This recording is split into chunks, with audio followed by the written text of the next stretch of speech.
upon their arrival was almost unspeakable. We thought all evil in some form or another. I'm not guilty. The dead won't bother you. It's the living you gotta worry about. If I couldn't keep them there with me whole, at least I felt that I could keep their skeletons. Hello and welcome to the Bad Taste Crime Podcast. I'm Vicky. I'm Rachel. We are back again. We're back. After a very long, much-needed break. Did you guys miss us? Dude, I was like, well, actually, this will be the second episode, actually, after our long break. But this is the first time we're recording after the long break. Yes. Which was very well-timed. We needed it. I would say, yeah. Just the month got very crazy, and I was telling Rachel on our way here that I had like a full-on crash out at work, like tears and everything. Like it was not great. So it was very helpful of you to schedule it during our break. It was, yes. Yeah. I try to save the crash outs for when I'm not having to like research. Very considerate. Love that. Yeah. How was your time off? It was pretty much the same. Yeah. Running around after kids. Yeah. In different locations. Yeah. Doing summer family things. Yeah, summer stuff. Seeing family, going to the beach. Fun.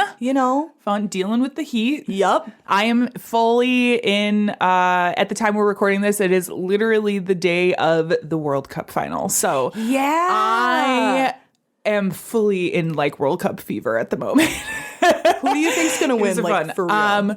So the World Cup final, it's Argentina and Spain. I want Spain to win. I do not want Argentina to win. Agree. But I think there's a very good chance that they will. I think there's a lot of things at play. I might buy in slightly to the whole match fixing thing because it just all I mean, not to say they're not a good team, but like, I don't know, there's a lot of bullshit with Argentina. Yeah, there sure is. Yeah, these are some of the most racist fucking fans and people. Yep. Like, it's a little crazy. Yup. So anyway, that's the state of sports.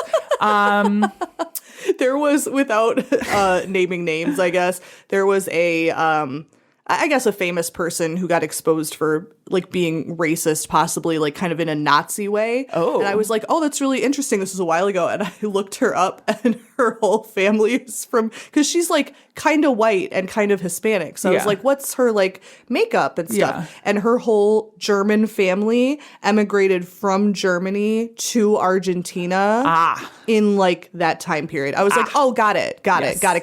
Yes. And then it turned out to be true. So I'm like, well. So that's not good. Yeah, no, you're crazy if you do not see the problem with that. It's a little. Anyway, we won't talk World Cup anymore. My point is that's Viking where I'm like, guy is out. I like Erling Haaland. He's so I love funny. him. He's so, and I like. Let me be clear. It is not that I am like attracted to him. Like he's just not my type, right? He's just so funny, and he is very good. And he's very good. Sweet. I watched a whole video of him like helping like the ball boys. And stuff. Yeah. So sweet. I saw a story of him. There was this because he's from Norway. Yes. I think he might be half British. I think so too. I think like his dad is British or something like that. Yeah. And so, but he grew up in Norway, from what I understand, and there was this ancient manuscript. Like that was like a Norwegian like piece of history that he purchased for like millions of dollars and then literally donated to his hometown like library so that his people could feel more connected to like their Norwegian heritage and sort of the history of the area and stuff. That's so nice. I know. I'm like, this guy is so cool. He's just awesome. That's always good to hear. Yeah. So I'm really hoping in the future not some bad shit coming out. Right. I think that about everybody I like now. That's like, please don't fuck this up. Well, but it's all true. I know. It's so annoying. Could happen to anybody. But you know, there's some gems that you're like, God, I really hope nothing terrible ever comes. For real. For fucking real. And I'm the wrong person to talk to because I store everything. I know. And then ruin it for everybody. I do. Oh my gosh.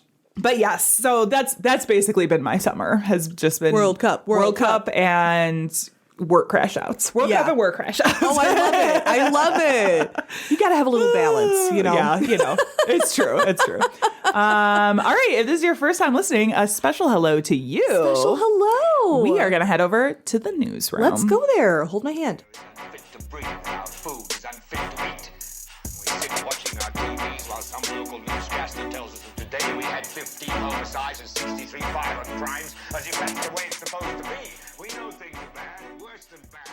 Our first story comes from Japan. Okay. Not our first story for this segment, the only story, but the only one comes from Japan. So a 49-year-old woman named Masai Sakurai was taken into custody on Monday, July 6th. Okay. Under suspicion of injuring it says she shared a home with. I think it's a roommate. Unclear if it's a roommate or like a romantic partner or what it is. Another 42-year-old woman. Her identity has not been released. What they are alleging is that the victim had her mouth sewn shut by Sakurai.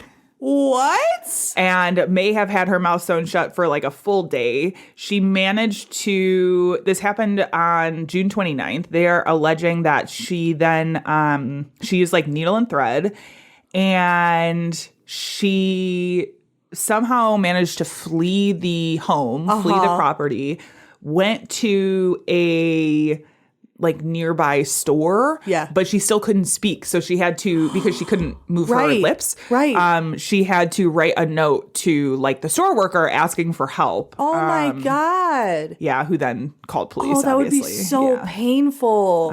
Says she moved in with Sakurai in April 2025. Okay.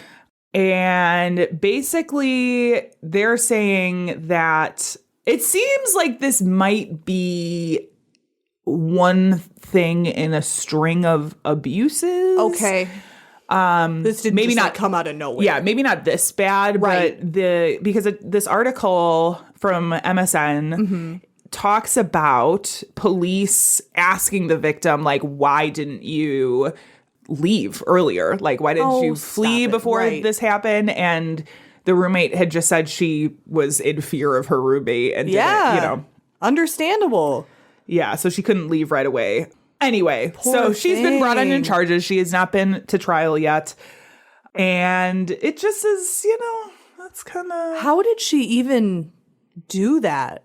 Like, that's so... oh, my God. That's crazy. You know how you sew a hole in... Well, no, I don't mean like that. I mean, how did she, like, manage to hold her down enough to do that? Yeah, I don't know. That would be so painful. Yeah, like, I don't know. Wow. Couldn't tell you. Don't do that. All right, we're going to move on to Netflix and Kill, which this week is an HBO and Kill. But it's actually an ID property. Love ID. So we're talking about Big Girls Wanted Escaping Paradise. Yeah. Very controversial. Very controversial. And I have talked to a number of people with very split opinions on a lot of things. Feeder cult, isn't it? So, so this wealthy German man, whose name is Stefan Wilhelmi. I love German names. He makes a bunch of money. He moves to the U.S., buys this mansion, and then essentially creates a house for larger women to come and stay and be themselves and body positivity. Very wholesome. He is also attracted to larger women. Yeah. So there's that aspect, and they're live streaming and documenting all of this on like TikTok and things. And so he's inviting women to come out, and we are talking like 300 pounds or larger. Yes. Is kind of what we're talking about here. So this woman who is a photographer, a photojournalist, who has done some work for like New York Times and stuff like that, who is also a larger woman, decides she's going to go and document. And she even says in this documentary that, it was a little selfish because she has also, you're talking about women who have like struggled with body image and self-confidence and feeling good in their own skin. It's hard to be big nowadays. Yeah, People and are horrible. looking for a place that they could find a sense of community. Yeah, and to be celebrated. Right. Very understandable. And dealing with other people's opinions and things like this, right? Like, it's a struggle. But so that's why community. a lot of people that go there is because it's this sort of, they talk about it being like a sisterhood. Yeah. Except it's this one guy. Right. Who's like inviting all these women. And he has this girlfriend. Over here. Yeah, he has a girlfriend who lives there with him. And so she goes to photograph. That's kind of the origin of all of this. So it very quickly becomes a sort of place for fetishism content. Yeah. Which, you know, us here, we never want to yuck anyone's yum, right? Right. At the same time, so there's this concept called feederism, where the idea is watching women or people eat large amounts of food, like with the mukbangs. with the end goal of gaining more weight. Yes. Right. This is feederism. Yes. And people will like go online and buy food so that you could watch somebody eat it and then like pay them for eating it, type of thing. Right. Mukbang is like a nice term for this. Right. It is one of these things that I just don't connect with. Yeah. I don't get it. I love a big lady very much, but it's like and if it were like by women for women, I'd be like, hell yeah, big lady house. But it's this fucking creepy guy jerking it in the corner, like, you're a pimp. Yeah, and it's not necessarily, again, just about big women. It's like the eating. It's like the act of consuming, and they do talk about it as a very much like a control thing. Absolutely. And so that they can make money off of that. Right. I don't so like anyway, that. He has this house. He's inviting all these women. Very quickly, there are allegations of sexual abuse, exploitation, grooming. Yes. The women that he is inviting are young. They are not underage. But they're impressionable. They are 20, 21, 22. Yeah. Which they even talk about somebody says, his sweet spot was 22. Ew. And so that's gross. There's things like that going on that's like, meh. These are all adult women, so the question of consent comes in. It's a very gray area type of thing. You consent to simply by being in the house. Yeah. There's also this they would talk about, the cameras would go off when it was time for the hot tub because everybody would get in the hot tub and take all their clothes off and there would be sex happening. Oh. And where's the line of consent for that? Right. And, so it brings in a lot of stuff. They talked specifically about two women one of which has died, his first girlfriend. Okay. She attempted suicide, and then later on, she got very into feederism on the unsafe side of things, and ended up in the hospital with pneumonia and passed from that, I believe. There's this other girl who used to be on Biggest Loser. Oh. Which not in the very, very early sort of wholesome days, but in the very exploitative later days. Fuck that show. That show pisses me off. And she is now into the feederism content. Oh, that's sad. She is currently in rehab because something happened. She lost the use of her legs and had pneumonia and all these other things, and I think was in a coma for a little bit. And anyway, so brings up a lot of issues. Yeah. I think it was very interesting. Yeah. It's a little tough to watch just because of the exploitative nature of it. Yeah. It's very cringy to me. So sad. In that way, that's somebody is shoving a camera in your face while you're trying to eat lunch. Yeah, no way. And they talk about these mass trips to Heart Attack Grill. Oh no. Yeah. Oh my God. I'm all for body positivity, right? Absolutely. But at the same time, I just feel this is a very different. He's a pimp.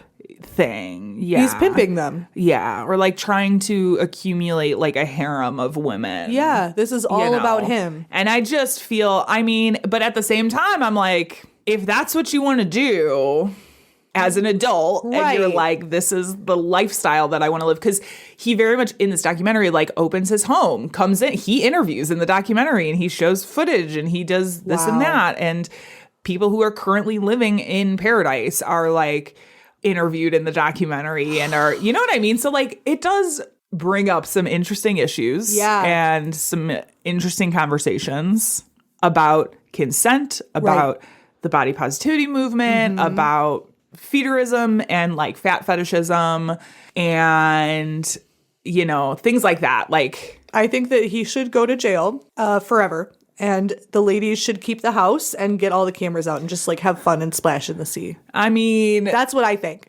He hasn't done anything illegal. No, but I want him to necessarily. Go to jail. I don't like him. Okay. So you want like Rachel's personal. The thing is like even the sexual assault allegations, there have not been like charges brought. I just think he's icky. He's icky and gross. Yeah. I just want him to go. So this is like forever. Rachel's personal jail. Yeah. Okay. Yeah. Okay. 5 nights at Rachel's.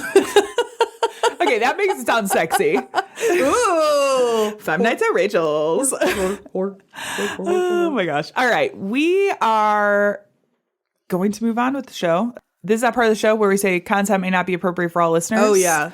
This week we are talking about moida. Mine's sad. Mine's got some child death. Mine's got some sexual assault. Yeah, mine's just kind of wild. Mine's sad. Well, good. We'll start off with the positive one. Start off with a positive one. Do it. This is one of these times where I was trying to decide on a topic, and this I is a really good one. Got into a weird hole. Ooh, 5 nights at Rachel's. Yeah. I got into a weird rabbit hole of things and ended up in this kind of area. So let me ask you, today we're talking about, before we go too far, we're talking about death conspiracies. Dun, dun, dun. Not like the charge of conspiracy to commit murder, which is a very different thing. I'm talking about like murders or crimes or deaths that have some sort of larger theory about how they happened, who did it, what really happened, cover-ups maybe. Which is probably like, my favorite niche of true crime. Oh, I know. Because I'm like a gossipy bitch. I was like, Rachel's going to love this. What really happened? You're going to love this.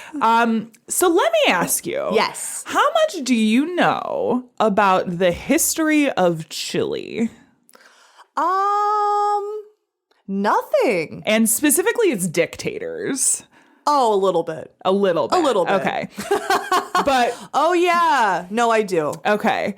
So today we are not talking about one of the dictators. Okay. Well, we have to because it's context. Yeah, but we are actually going to explore mostly the career and death of Eugene Barrios. Oh, okay. And how he sort of aided one of the most awful people, dictator Pinochet. Yeah. Oh, this is a good one. Yeah. Good choice. So I'm also going to say this is going to be a very like truncated history of like a truncated version what of does that mean? Chilean history. I've never heard that before. Truncated? Yeah. Shortened? Oh. Condensed? Like put it in a trunk. Well, no. I don't know. I don't know the origins of it. That sounds like it. Yeah, but it's like a shortened version. Yeah.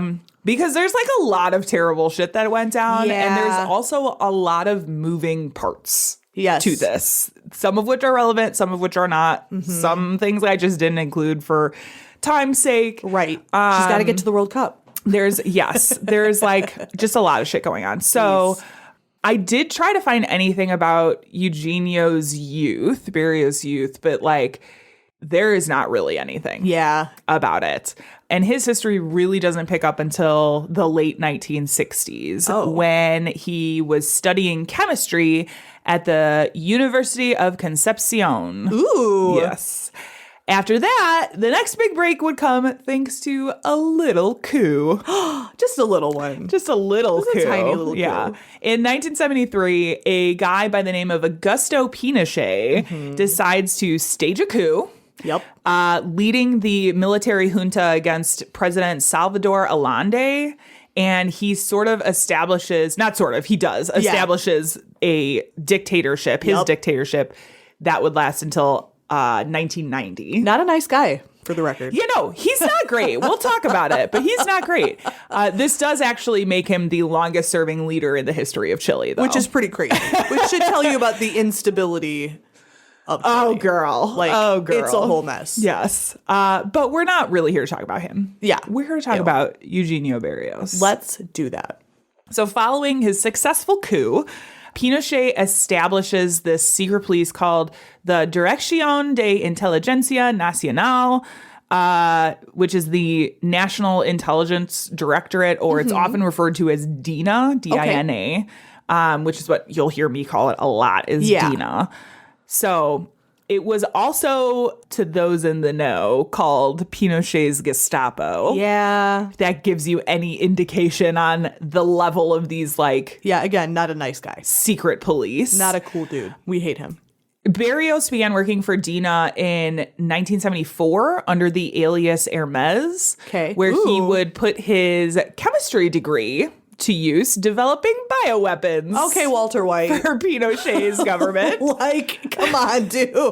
Can you have a more super villain type origin? I hate that. Yeah, it was like he was like a biochemist. Ew. Barrios was able to synthesize sarin by 1976. Okay. And later produced anthrax and botulism while at DINA for the government's use. That's not nice.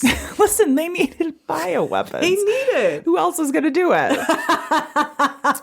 Now, something to keep in mind, this is, again, what I'm talking about, like, a lot of moving parts. There's, like, stuff happening in the background. So something to keep in mind is almost immediately after Pinochet took power, his spy chief, Manuel Contreras, called a meeting of 50 intelligence officers from countries around South America. Okay.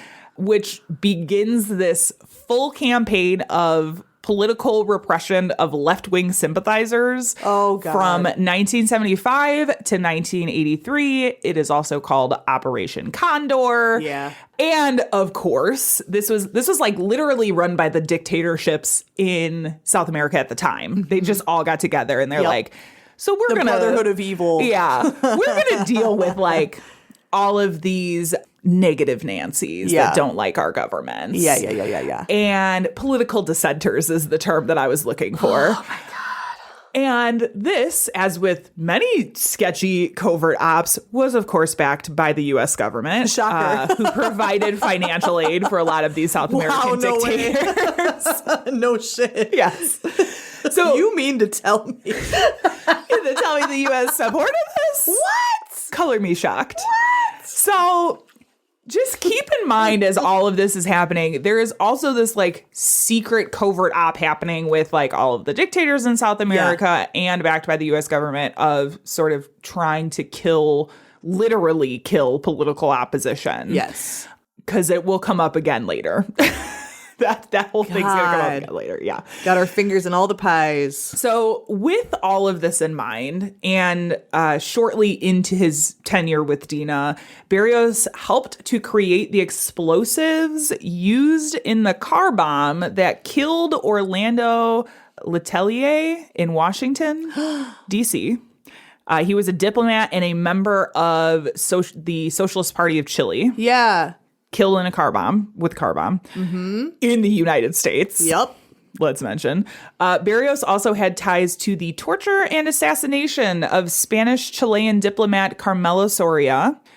So by the late 1970s, this is, like I said, these are the highlights. Yeah. Like there's a bunch of other shit happening at the same time. Jesus Christ. So by the late 1970s, the Beagle conflict kicked off. Are you aware of the Beagle conflict? It sounds familiar. So this involved this is all new to me, by the way. I know literally zero about Chilean politics and their history. So the Beagle conflict kicked off. It involved a border dispute between Chile and Argentina about some islands off of the southern tip of South America. This was like right before the whole Falkland Islands thing, which is kind of, I think, in the same Got area. it. This was also part of the reason that Chile backed the UK during the Falkland Islands conflict. Yeah. Anyway. Sneaky Pete. This Beagle conflict, this dispute sparked war between the two countries, between Chile and Argentina, which again, like in the midst of this Pinochet dictatorship and this Operation Condor, it just like invites some really underhanded shit from, a dictatorship. Great. So during this, it's reported that Barrios worked on a plan to poison the water supply of Buenos Aires. Oh. Which I don't think happened, but there was a plan. Nice. To do that. That's so nice. Yeah. Oh, did I also mention that Barrios allegedly manufactured cocaine that was then sold to the U.S. and to Europe? Yep. So there's that. Yeah, there was a lot of that. It just is like, you know, bioweapons here, drugs here, like poison. It's a lot. So I'm sure, honestly, I'm sure his life working for Dina was pretty great. I'm sure it was. That is a very high government position. One that's living the sweet life. Secret. Putting his feet up. I'm sure. Drinks in a little pineapple. I am sure. The whole nine. But shit started to hit the fan for him when the Chilean court began investigating the car bombing death of Letelier as well as the assassination of diplomat Carmelo Soria. So once Pinochet left power, the way I have seen it phrased is that he left office in order to give way for a democracy to be run in Chile. And I don't know how true that is. Not at all. 0%. When he left office, he was given, what did they call it? Presidential immunity? Oh my God. Such a thing that shouldn't exist. That he would not be charged with anything that he did while he was in office. That's crazy. It was at one point, I think I mentioned here, it was at one point overturned by the Supreme Court of Chile. That was like, okay, no. Yeah, no, we're going to get you. Yeah. So heads up on that. But when he immediately leaves office, they give him like presidential immunity. Yeah. They're like, you're good, bro. Yeah. For the little beginning part of this. So he leaves in 1990. Yeah. Okay. Shit starts kicking off. The courts are looking into these murders of these really high up diplomats. In April 1991, Pinochet's government began Operación Silencio in an effort to cover up the many crimes. Yeah. That like, let's just he committed while he was a dictator. Sweep under the rug. Silencio was a massive effort that involved tons of other countries' aid in order to pull off. Using an arm of the Army Intelligence Agency, the government they began like squirreling people away in other countries to avoid them having to give testimony in a court of law. Yeah. In October 1991, Barrios's time came and he was taken from Chile to Uruguay using passports from Argentina, Uruguay, and Brazil. Okay. Out of the worry that Operation Condor was still in effect. Yeah. And somebody from his own government was going to like try to come and kill him. Right. Off that shit. So once he was there. Understandable fear. Yeah. I'm like, okay, this makes sense. That's because obviously he knew that there was this secret plan to like kill any dissonance. Right. So once he got to Uruguay, Barrios received protection from the Chilean and Uruguayan military intelligence. And by protection, I mean he was being held hostage. Oh, got it. Very safe. Like he was straight up kidnapped out of the fucking country, taken to Uruguay. So he got quote unquote protection. Oh, yeah, protected as fuck. But he was a hostage. Yeah. Yeah. It wasn't all bad because he was able to stay on the family estate of a Uruguayan colonel under the alias Tulino Orellana. But in November 1992, Barrios escaped the estate and ran next door to get help. The neighbor, it turns out, was a retired Navy officer. And Barrios shows up and is like, I've been kidnapped by the Chilean and Uruguayan governments. Like, I need help. Yeah. And so they decide to take him to the police station. Because here's the thing is, let's remember, Barrios entered the country illegally. Right. Using fake passports. Altered passports. So he was taken into custody because of that. Yeah. And they also were like, oh, you were kidnapped. Like, that's crazy, legitimately. But the colonel of the estate that he was staying at discovers that he's missing. His name was Eduardo Redalum. Mm-hmm. And he finds out he's missing. He goes to the police station and demands that police give Barrios up into his custody. He's like, this man is insane. He's in the midst of a mental breakdown. Like, he needs help. Release him into my custody. I'll take care of him. Which they were like, yeah, we don't know about that. Because again, the police were not necessarily on the payroll for this whole Uruguayan alliance with Chile.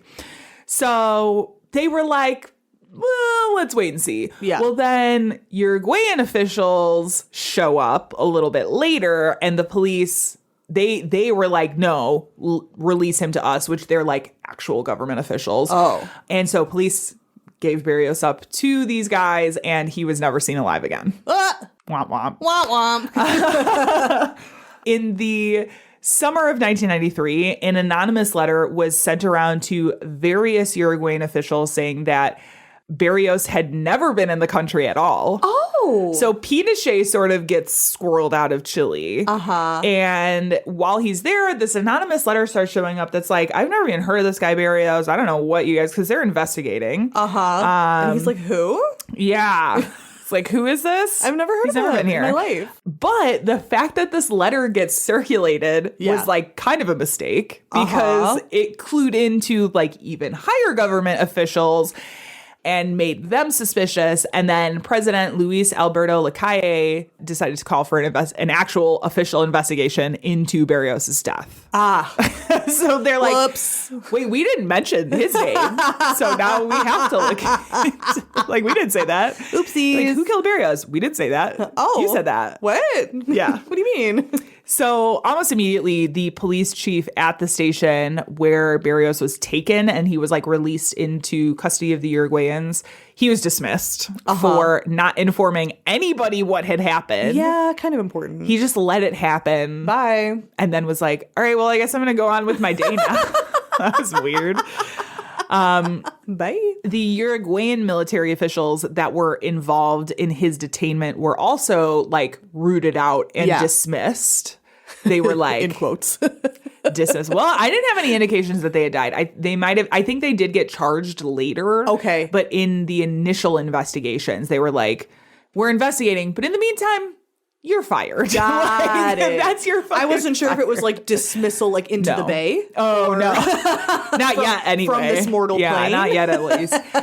Because the investigation lasted for like a number of years. Right. Like, it was a long fucking time. Yeah. Because, again, you're talking about like government conspiracies and secret ops and just having to unravel this whole web of secrecy and figure out where it untangles with like other existing assassinations. Like, it's horrible and it like involves like real loss of human life. But I bet that was like really fascinating to be like an investigator in that era. I bet that was so interesting. I mean, yeah. Horrible, but interesting. Yeah, right. So in April 1995, Barrios' body was discovered on a beach of El Pinar. Oh. His hands and feet were tied together, and he had 2 gunshot wounds to the back of his head. Oh.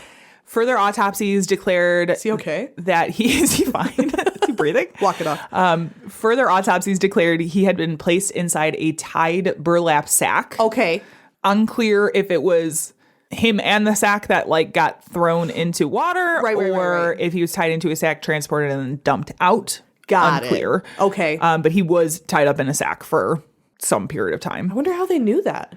Probably burlap fiber. Like in the lungs or something. In the lungs or on the clothing, or Yeah, because it didn't necessarily, he was just found on a beach. It didn't necessarily say that he was in the water. That's what I was thinking. I'm like, wouldn't that have been washed away? Like, how do they know that? That's so impressive. Depending where on the beach, he might not have been hit by tide. Got it. Although if you're trying to cover up a crime, that's not smart. You should put him in the water. Yeah, roll him in there. Whatever. Wait till high tide. Barrios was identified by dental records and then later further confirmed with DNA fingerprinting, like years later, once the DNA had gotten there. Right. 14 defendants were charged with various things involving his death, including Pinochet. Now, this was, like I said, he had originally had this sort of presidential immunity for crimes that the Supreme Court then overturned, which freed them up to charge him for all of these fucking crimes. Good plan. Which they did. Nice. Like, he was charged with a lot of fucking shit. Yeah. So he was charged with this. Former directors of DINA, Herman Ramirez Rurang and Eugenio Covarrubias, a number of other Chilean military officials, and one civilian. Okay. All 14 were charged. The charges included obstruction of justice, kidnapping, and homicide. In August 2015, all 14 were found guilty and received sentences ranging from 5 to 20 years in prison. The one who received 20 years was charged with homicide. He killed himself 2 days immediately after Got it. Yeah, getting his sentence. But of course, it couldn't be that clean for an episode about death conspiracy. So we're going to talk about it. It's just a little one.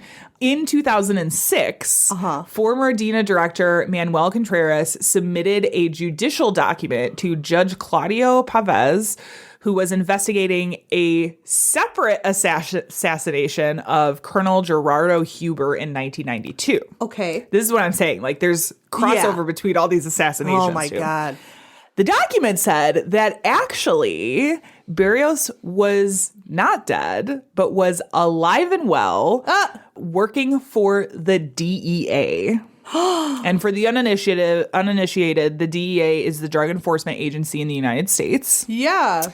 What? I thought he was on the beach. Where is he? Right. According to Contreras, the body that was found in El Pinar was actually that of a foreigner.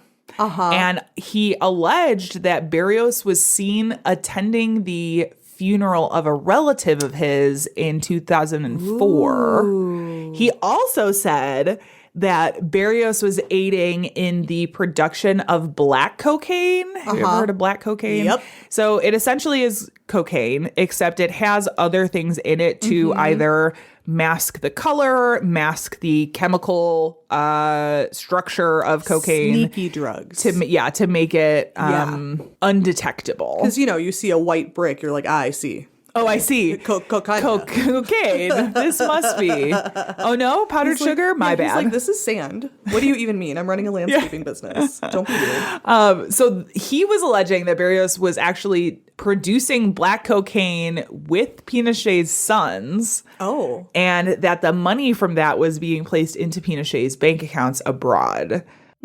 And I'm pretty sure that if this was happening between 2004 and 2006, I'm fairly certain that Pinochet was still alive at that time. Okay. I don't believe he is anymore because he was at that time, I think, would have been in his late 70s. I believe he is dead, yeah. Yeah, pretty sure that he's dead, but he would have had offshore bank accounts to put money in. For what it's worth, the Uruguayan government has flatly denied these allegations, and they've said, thanks to the dental records and DNA analysis done, that they are 99% sure the identification was correct. Cool. But also, who is providing that information? That's my question.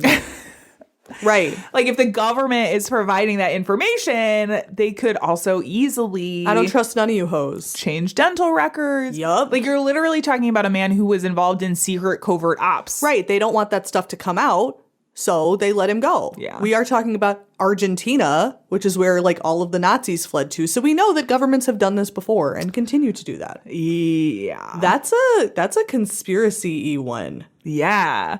And this was so there was, I forgot to put it in here. I wonder. There was this record that had all of these secret ops listed in it.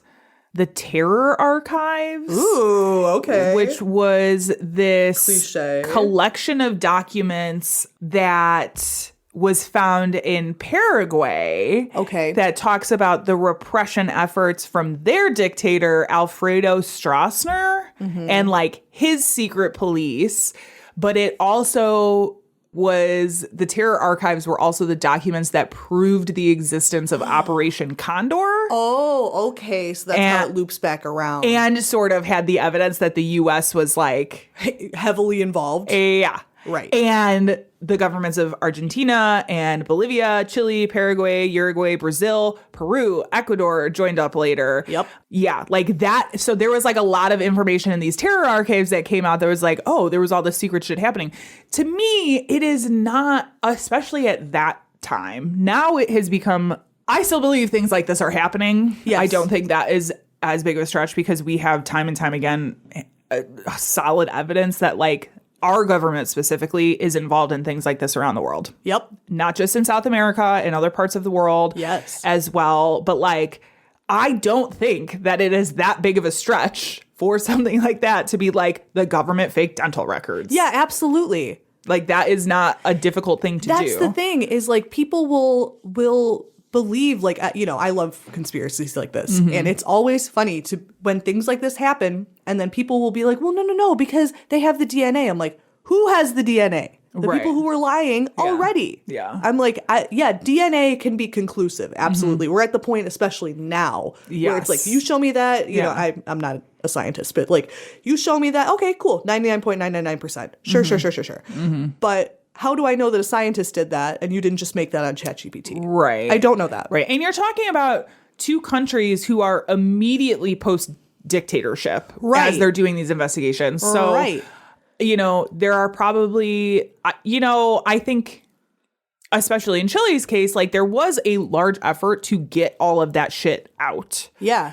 At the same time, like these dictators had secret police forces that are a huge network throughout the country that are not necessarily working for the current government. You know what I'm saying? So like, so to squirrel a guy out of the country, like pretty easy. Right. And I'm just, I don't know. You know, I'm not like, I typically do not hop on board with conspiracy theories. At this point, a lot of this isn't even conspiracy. No. It's just probable. Right. I'm being very good. Right. But yeah. Like, no, it's true. It's true. Like, that's the thing is like, there is tons of evidence that it would not be the first time that it's happened. Right. With some sketchy shit and some lying by various governments. Right. Trying to save their ass. Yeah. So what do you think? You think he's... Oh, I'm sure. I'm sure he's alive. I'm sure. Well, I don't know that he'd be alive now. Yeah, he probably would. If he is not alive, I think if he was alive past the 90s, when they said he died, he would not be around now. No, I'm sure. Yeah, I would tend to believe what I think is kind of the most obvious, which is that they're lying. Yeah. And what do you think alive. The likelihood that he would be working for the DEA? 0. Really? He's not working for no DEA. You don't think so? No. I mean, again, wouldn't be the first time that the U.S. has welcomed biochemists and fucking scientists from... That is true. Troubled countries to work in secret for the government. He was such like a big actor in that time, not like actor, but like he was such a big guy that I wonder if they would do something so brazen as to like legitimately hire him instead of being like, okay, you go live on that island over there and don't talk to anybody. You know, like I wonder about that. I think that's a little less likely. I mean, but not impossible. Look at the people they took in after World War II. Oh, absolutely. Those were not like small name. You're right. Dudes. Oh, yeah. Now that I think about it, that's true. Because I couldn't tell you who they were. I just know they were. Right. Let's see. Nazis working. Working on the for a U.S. government. Post World War II. Let me narrow it down to not modern times. A challenge. Oh, Werner von Braun. Yep. That was a big one. Yep. Who else? Oh, Operation Paperclip, of course. And it is so funny that this whole thing is like also centered around Argentina, which is like Naziburg. Mm-hmm. No offense to the indigenous people of Argentina. It's not your fault. Love you. It's not. But yeah, Werner von Braun is kind of a big name that they brought in to work on their rocket. And these are just programs. The ones that we know about. Delving further into conspiracy, these are just the ones that we're aware of. I'm sure that this, like, importing Nazis into the government, is a lot more widespread Yeah. than was published. You know what I mean? Yeah. Oh my God. Long list. Huge. Dude, it was like 1,800 people Yeah. that they brought in. Yeah. Trying to find names that I recognize, but German von German. German von German. No, Rudolf Brill, Butner. There's a thing I'm trying to remember. Lavis. Have you heard of wasn't it Mengele? Mengele or whatever? He was the one who like always experimented on twins. Yeah. And there's a theory that like he escaped to Argentina, and there's a place in South America where they hold the largest like population of naturally occurring twins, and they have a festival there where like twins from all over the world come. I'm like, that's a weird coincidence. Weird. You know, I'm like, what are you pumping into the water over there, Mengele? Right. He'd be dead now, but like, Anyway, crazy. Yeah. Conspiracy. Anyway, Ooh. so that is the story of Eugenio Barrios. That's a good one. Weird. Dang. And honestly, like like I said, there's a lot more to all of that. There's a whole. Let me see if I can find it again. A whole.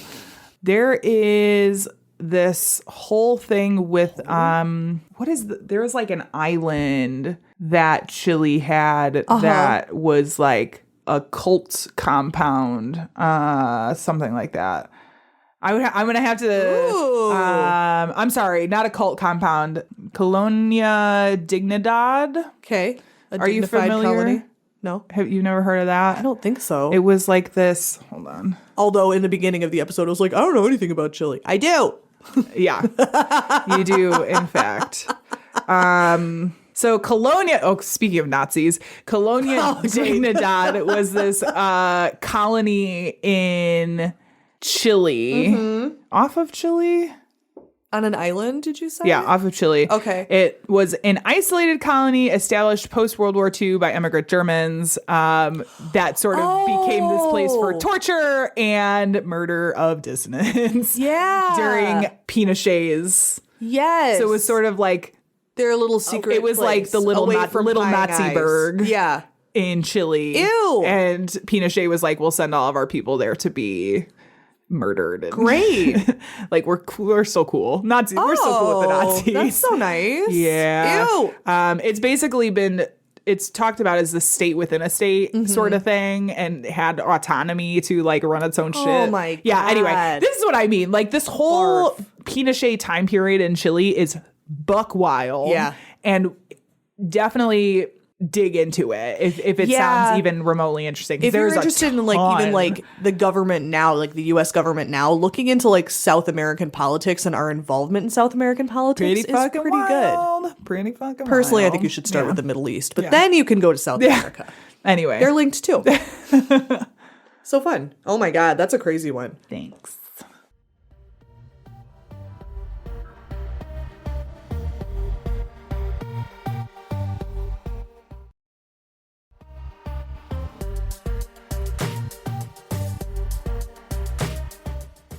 Okay, put on your tinfoil caps and get ready to speculate.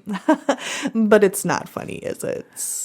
Today's case is horrible. When you first explained today's topic to me, my literal first thought was of the case I'm about to talk about. Okay. Like once you like explained it out, I was like, oh, I'm doing this one. Okay. And I was like, they definitely have covered it. Because it's not a hugely famous one, but like it's well known in like the true crime community, I would say. Yeah. Because it's so ridiculous. Yeah. Yeah. So when you were like, no, you're good, I'm like, yes. Which is crazy because, as we know, I am the tinfoil hat girl. Yeah. I love a conspiracy. I just think they're fun, but I love like the investigative nature of it. And I love like the, they're not telling us everything because they're not. Okay. Yeah. But there's so many good ones. I'll list off a few. Princess Diana, totally murdered. Totally murdered. They murdered that girl. Kurt Cobain, totally murdered. Okay. They murdered him. Elvis, living on a secret base on the moon. I wrote a paper on Elvis in high school. Did you? And his death conspiracy, yeah. So silly. Did for Serwin's class. Oh, Serwin. Loved him. I did too. I really he's so liked great. him. He's so great. He was nice. He's not teaching anymore. Yeah, no, he's not. He's doing, what to say woodworking. It's not. It might not be woodworking. It might be smithing. It's something very tradesy. Oh, that's so nice. Yeah, and still like coaching chess. Nerd. I know. He's the best though. He's seriously. He is one of the teachers that I am still friends with on Facebook. Nice. And he's doing well. And he was a real inspiration for me in a lot of ways. Yeah, he was so nice. Yeah. Mm-hmm. I agree with you. Anyway. Do you think anything about Elvis? You think there's any like viable conspiracy there? I think not. I think it's more fun to imagine that Very there is. Fun. But I don't think so. No, me neither. Yeah. The first two, Kurt Cobain, Princess Diana, somebody murdered those two people. Yeah. But Elvis, no, he died shitting because he Yeah. had fucking colon disease. Right. It just be like that. Some things are just obvious. Speaking of obvious, let's just get right into today's case. This is the mysterious and controversial death of Rebecca Zahow. Okay, so Rebecca was from Burma. Okay. She was born there. She was born in a town called Falam, which is in like the Chin state in northwestern Burma, now called Myanmar.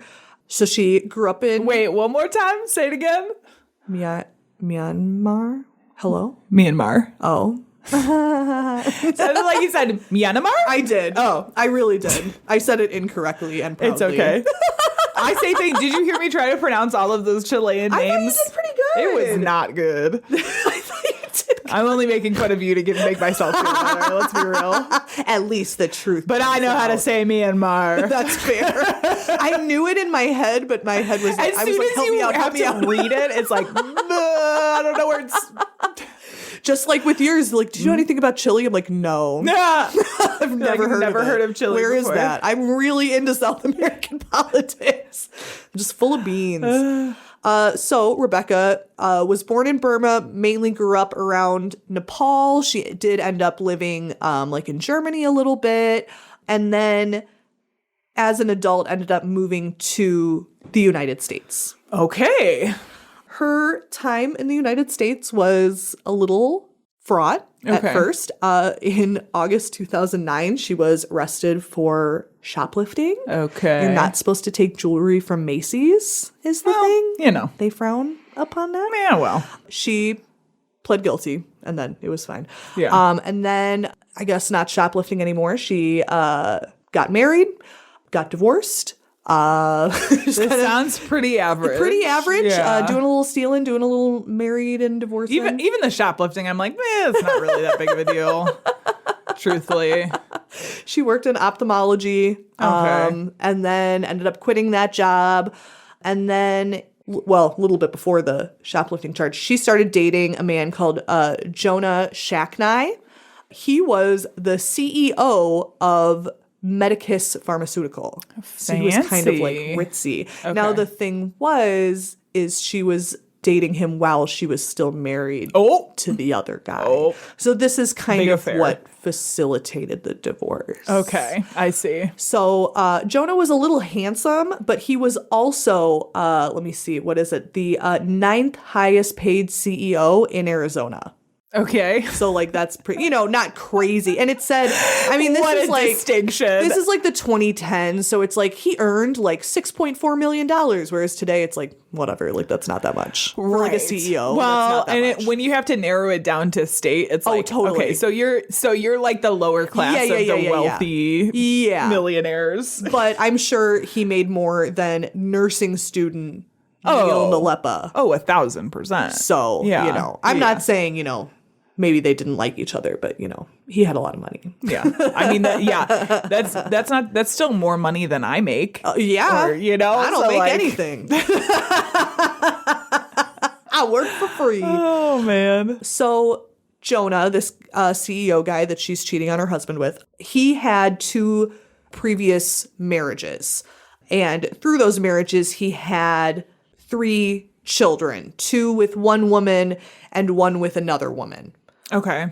Rebecca's coming into this situation with like little, bonus kids, perhaps. All right. So this is a sad part. So she ends up getting divorced. She's kind of living with Jonah. I don't know how like super official it was, but like she's at the house all the time, right? Yeah, and she's his girlfriend. So on July 11th, 2011, oh my God, it's 11:11 on the clock as I said that. Oh, wow, that's crazy. There's so many 11s. Okay. Come on, conspiracy. No. No, it's just weird. It was like July 11th, 2011. I look up at the time, 11:11. I'm like, I would have been more impressed if it was 9/11. Let's be real. I always look at the clock when it's 9/11. Like every fucking day. I swear to God, I never forget. It's true.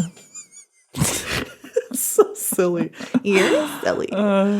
So on July 11th, 2011, 11/11, Rebecca, she had a teenage sister called Xena who like hung out with her a lot. So her sister and one of Jonah's children, whose name was Max, were all at one of Jonah's it's called the Ocean Boulevard Beach House Mansion. Whoa. They call it the Spreckles Mansion because that was that CEO guy's last name, Spreckles, the Spreckles Mansion. Okay. He was built for, I think, like his father. Okay, so this is like a family home. No, I lied. Oh. Just kidding. It was built for another guy whose last name is very similar to this guy. Oh. Because this guy's last name is Shacknai, not Spreckles. Okay. Mommy so was the guy before confused. was the guy Spreckle. before. Okay. Yes. Mommy I like confused. the name Spreckle. Me like too. Yeah. It's like Spreckers that pop. That stuff's good. I don't know what you're talking about. It's like a brand. I'll show Okay. you. I'll show you. All right. But sorry about that. But so this mansion was named for the previous guy who built it. Okay. Or had it built. Yeah. Rich people. Yeah. But this CEO guy, Jonah, used it as like a summer estate. I would love to have just like a summer mansion. Oh. Yeah. But so obviously at this point, he must have really trusted this girl to leave her alone with his young son. Mm-hmm. Now, unfortunately, that would not work out too well. So Rebecca was in the bathroom and she said that she heard a sound and she ran out, like, what's going on, and saw Max face first on the floor in the foyer. They had like a big, I mean, obviously it's a mansion, this big sweeping house with a very tall, like upstairs, you know, and he had fallen from that height, fallen like over the banister. The second floor. Yeah. Okay. And fallen on his face. Okay. So she... Okay. Right. So she called 911. Sure. Said that he was unresponsive, not breathing. He was immediately taken to Rady Children's Hospital in San Diego. He died. Okay, this was the 11th. He died on July 16th. Okay. The cause of death was, so it said that he suffered injuries to his spinal cord. That was the big thing. And then that affected his breathing, which affected his heart rate. So what actually ended up killing him was brain damage from oxygen deprivation. Okay. But it was as a result of the fall. Correct. Yeah. Yes. We think. Important distinction. We think. Yeah. So investigators did rule his death as an accident. At first, they were like, he must have just fallen over the banister. However, you were just talking like, oh, okay, that was from the fall. Well, I didn't mean no, fall versus jump. I just meant injuries right. sustained. No, I know, but like still, yeah. I'm glad you said that because since it's obviously the death of a child and the traumatic death of a child, even though they were like, this was probably an accident, they still had an investigator come and look at him. Well, not an investigator. He was a trauma doctor who worked at the hospital. Yeah. So he was kind of looking.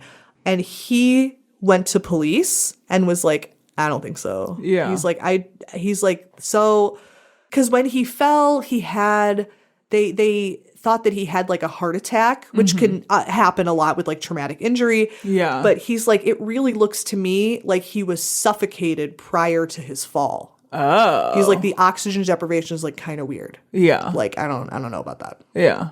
Okay. So obviously very sad time. Right. The day right after that, July 12th, Rebecca dropped off her little sister at the airport so that she could go home, all as scheduled, and then picked up Jonah's brother, Adam, who I'm sure came when he heard the news. They all had dinner, I guess. It's a weird thing to do. And the child was not dead at this time. He was still alive in the hospital. So she was kind of running around with the brother, and the dad was at the hospital with the child and the child's mother. Okay. The next day, the morning of July 13th, the brother, Adam, he woke up. I don't know if he heard a noise or what, but he came in to Rebecca's room and found a horrible sight. Rebecca was completely nude. She was hanging from the balcony on her room. She was like hogtied with her wrists and ankles bound and her hands behind her back. Okay. Hanging from the balcony naked. Alive or dead? Dead. Okay. This has taken a turn I wasn't expecting. So right after this kid falls, all of a sudden now this girl. Yeah. So he called 911, texted his brother, and before the police came, he cut down her body. Okay. So I heard your little intake of breath. Who are true crime people are like, no, don't touch the scene. But it's I get it, though. It is understandable. Yeah. That's one of those things where it's like, you don't know how you're going to react. And like, he might not have known that she was dead and like was trying to help her. Yeah. Until I tell you more about the case, we can't say. Yeah. She was pronounced dead at the scene. So they began this investigation because obviously they're like, well, she's tied up. Let's kind of approach this as is the girlfriend, right? The girlfriend, Rebecca. Okay. So right away in the case, like they're doing forensics on her, trying to figure out if like maybe she was on drugs or like what's going on. So right away they were like, obviously foul play. But on September 2nd, the San Diego County Sheriff's Department said, oh, it's actually a suicide. Oh, what? Yeah. Okay. She did that. Sure. I'm like, okay. I disagree. Okay. I disagree. So a big thing that I disagree with about is when they did her autopsy, there was head trauma to her. 4 big instances of like very like traumatic head trauma. So there were theories because of the way that she was hanging off of this like great stone balcony. They were like, well, maybe if she jumped, she could have struck her head on the balcony, like swung. But I'm like, to strike like 4 times, like, everyone's played on a tire swing or whatever. You swing once and then it just kind of slows down. Yeah. I'm like, you wouldn't keep swinging. Yeah. What was there, a monsoon? Like, what are you talking about? Pretty weird. Yeah, that one is weird. So there's quite a few. This is one where like I've watched like a bunch of documentaries about this. There's like lots of cooks in the kitchen. Yeah. So it's like one forensic expert will come on and be like, yeah, she totally could have hit her head on the balcony. And then another expert will come on and say, no, that's not possible. Yeah. Like maybe one impact, but then after that, it wouldn't be like enough to cause her death. Yeah. Right. So her family, the House family, ended up requesting a second autopsy because they were obviously like, what do you mean suicide? Right. What do you mean? Yeah. Second autopsy time. They found, so obviously she was hanging. So that's what they thought was the cause of her death. Yeah. But when they examined the bones in her neck and found fractures there's a big difference, I guess, between like hanging with a rope and being strangled. Yes. Yeah. Like I think maybe the way that the bones break. Well, it like, has to do with pressure. which bones too. Yes. Yeah. So this guy, who did the second autopsy, pathologist Dr. Cyril Wecht, he was like, yeah, no, this girl was strangled. She did not kill herself, and he stated that he thought that this was a homicide. Okay. He also found, and because this opened up like to more investigation, they were able to do, I don't know if they were able to do a full like rape kit, but they found that she had been sexually assaulted before she died as well. Okay. Interesting. All right. So I guess there's a thing. So this is like, I always thought this was like kind of dumb and racist because like the original like San Diego police are like, no, it's a suicide. We said it was. Shut up. No, we said it was. We're trying to prove it. They're like, well, there's a thing in these like crazy, wacky Asian countries where she's from, where when people kill themselves, they will bind their hands and feet so that they don't change their mind. That doesn't sound real. Is that real? No, not really. Okay. It's not really. They were trying to put it on her. Right. I guess. Yeah. And they showed in court at some point, they showed like video evidence of how it could technically be possible to like they had a video representation of a lady like having her hands and feet bound in the same way and was able to jump. But it's like, would she have been able to do that with, say, 4 head wounds? Right. Yeah. I don't think so. Strange. There's a creepy little detail as well that I kind of forgot about. So on the door outside, so kind of underneath the balcony where she was found. Yeah. So the door under that, there was a message, spray painted there that said, quote, "She saved him. Can he save her?" Okay.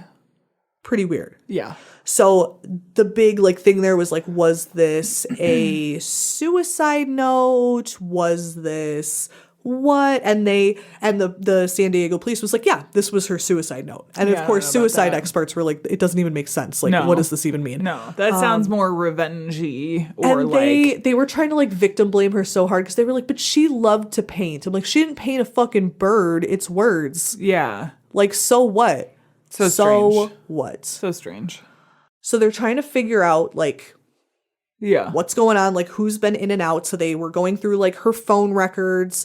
And according to AT&T, the night of her death, from 8 p.m. until 10, she talked to her older sister on the phone.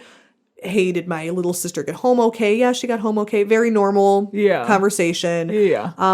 And then she got a text at 10:48 p.m. from this guy's got so many hoes. From the mother of the child who is in the hospital and will pass away. Her sister. Okay. So the child's aunt. Yeah. So she texted Rebecca at really late at night. Sorry, I thought you were gonna sneeze. She texted her really late at night and said, "I want to come to the house and talk about the accident." Rebecca did not reply to the message. Okay. It's a pretty weird thing to have late at night. Right. And then there was a voicemail that was left later that for some reason it said that she listened to it, but that was it. And then they would not reveal who the phone call was from. Okay. So I don't know if they couldn't somehow or because again, this was a few years ago, right? 2010. Yeah. So, but yeah. Oh, it was deleted. That's why. Okay. But you would think they would be able to actually get it. Maybe. And then when they were doing the investigation into the phone, they were having problems. They were trying to use all of this forensic software. I guess initially they didn't even power up the phone because they were afraid they would delete it accidentally. Yeah. They were being really anxious about it. Yeah. But nothing really came of it. Okay. So this was huge. This was huge at the time. All of these newspapers were going crazy. Everyone having all of these mixed opinions. I don't understand how there can be mixed opinions on that one. Her family was obviously horrified. All of them came out and said she had never been suicidal. She was always happy, always smiling. Yeah. The police were coming out and saying, well, she was really depressed. And her family was like, no, she wasn't. She was fine. She wasn't depressed. She was having a really good time, living with this guy. She loved the children. Yeah. And that she had strong religious beliefs. They were brought up Protestant, which I guess is pretty common in that area of Burma where she's from. There's a lot of forced Protestantism. Yeah. And she had talked before about how she thought that suicide was wrong. Yeah. Yeah. So they were all like, no, nuh-uh.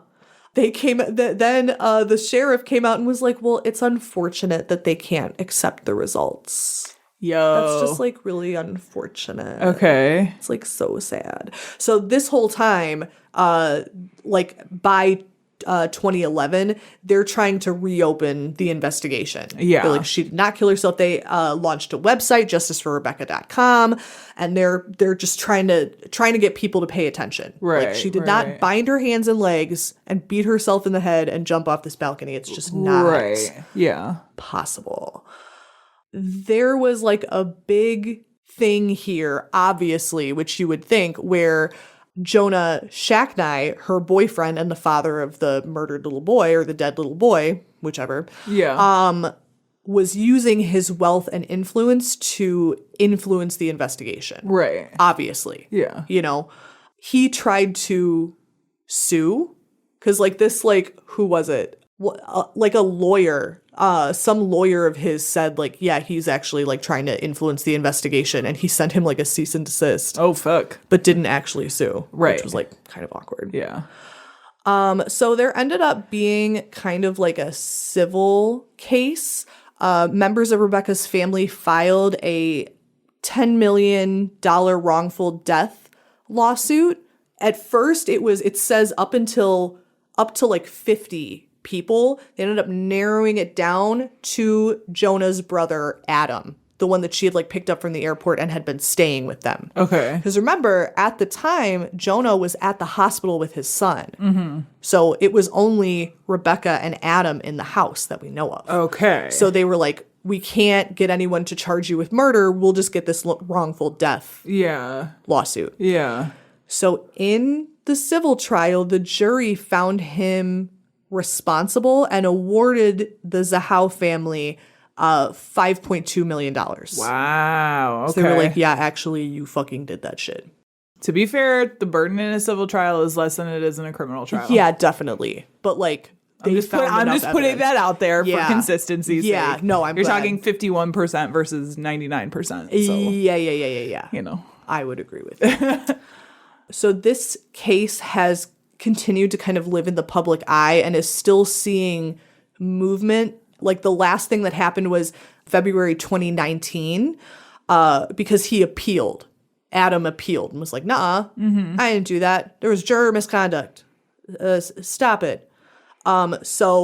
Which is also an interesting move because in civil trials specifically, if you appeal and the judge has the option of being like, yes, and right. Like, they can be like, actually, the sentence is upheld and I think the judgment should have been more. So even though he was it's risky, charged with the 5.1 million or whatever the judgment was. Yeah. The judge in the appeal could come back and be like, actually, I think you owe them 7.2 and increase the award. Right. So you have to be like really sure going into that. And I guess he was, because what happened was the Zahau family entered a settlement for $600,000. Okay. And then the civil case was dismissed with prejudice. Yeah. And the $5 million judgment was vacated. Interesting. Okay. So now he doesn't have to pay that, I guess. Yeah.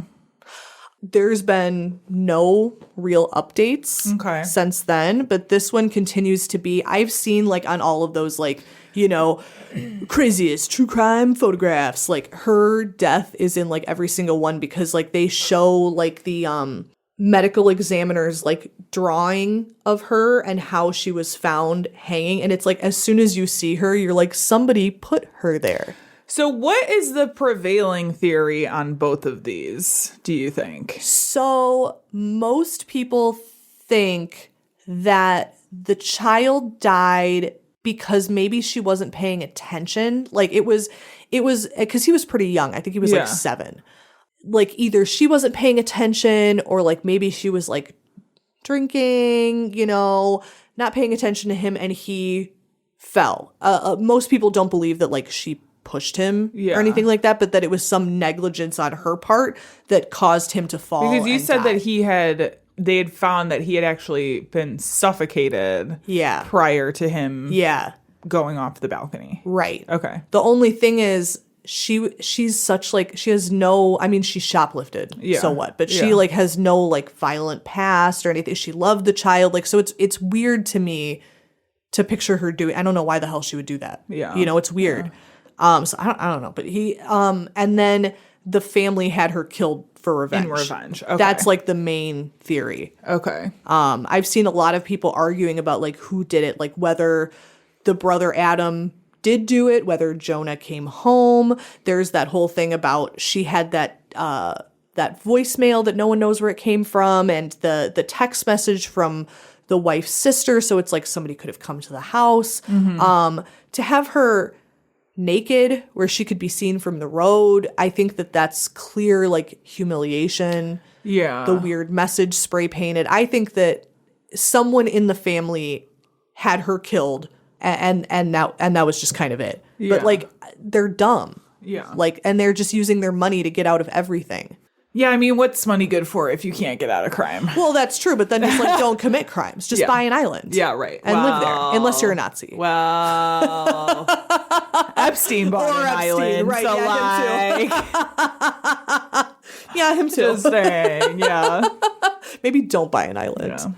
Yeah, but that one's a really frustrating one. Yeah. Because it's one of the more obvious, like, I just think it's crazy that anyone can argue that there's not some fuck shit going on. Yeah. There's not like the family It paying is definitely off. weird. Like, I do think there is something going on. Yeah. Because it's unusual to have that many injuries and deaths within the same time frame. Because it was only just a couple days after you had gone into the hospital, right? Yeah. So I think that's strange. And for them to not connect the two. Yeah. Is strange. And to not look more into what happened to the child. Yeah. Like, that who's is to all say? Very weird. Yep. So they say the San Diego Police Department continues to maintain that she killed herself, but nobody else believes that, and that is the mysterious death of Rebecca Sahel. Interesting and poor story. Max, the little boy. Yeah. Interesting story. Not fucked up. Yeah. I don't have to tell you things are bad. Everybody knows things are bad. It's a depression. Everybody's out of work or scared of losing their job. The dollar buys a nickel's worth. Banks are going bust. Well, Rachel, that has been our episode. Sure has. Do you have any final thoughts before we wrap things up here? I'm just readjusting my tinfoil hat. Maybe I'll make it into a beanie. A tinfoil beanie? Aww. So you just got to press the top down? Is that cute? That would be cute. Or like an Abe Lincoln hat. I mean, there's lots of. I always think of the tinfoil hat episode of Futurama, and he fashions it into like a security guard's cap and like various hats to fit the various needs he has in that one. Oh my god! Yeah, that's such a good episode. So what is that? Into the Wild Green Yonder, I think was that one. Ooh, that was one of the like hour-long. When they were in between networks. Specials, anyway, right. God. All right. Well, if you enjoyed this episode, you can find more just like this at badtastecrimecast.com. Bad Taste Podcast. At wherever podcasts are sold. Forget what it's been a minute since I've had to do this. badtastepodcast.com is where it is at. You can find all of these episodes and more. I think that's all we got. More. And sure is. more. Yeah. Our sound and editing is by Tiff Fullman. Our music is by Jason Zakshevsky. The Enigma. I didn't turn our button on. Oh no!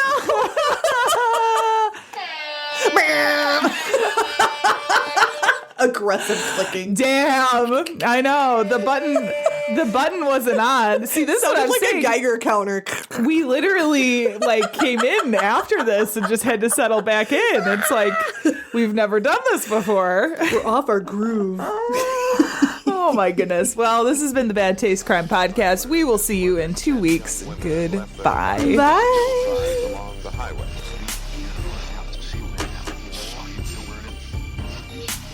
It was as if a wave of evil washed over this town. We are all evil in some form or another. If the generics are fine or not, but there's something about it doing damage to your stomach lining after long-term use. And I think there's a... Oh my god. God damn. That was huge. Jesus. Excuse me. I don't know. Did you think it was going to be a little one? I didn't think it was going to happen at all. It took me by surprise. Who did that? Who's in here? Pickle?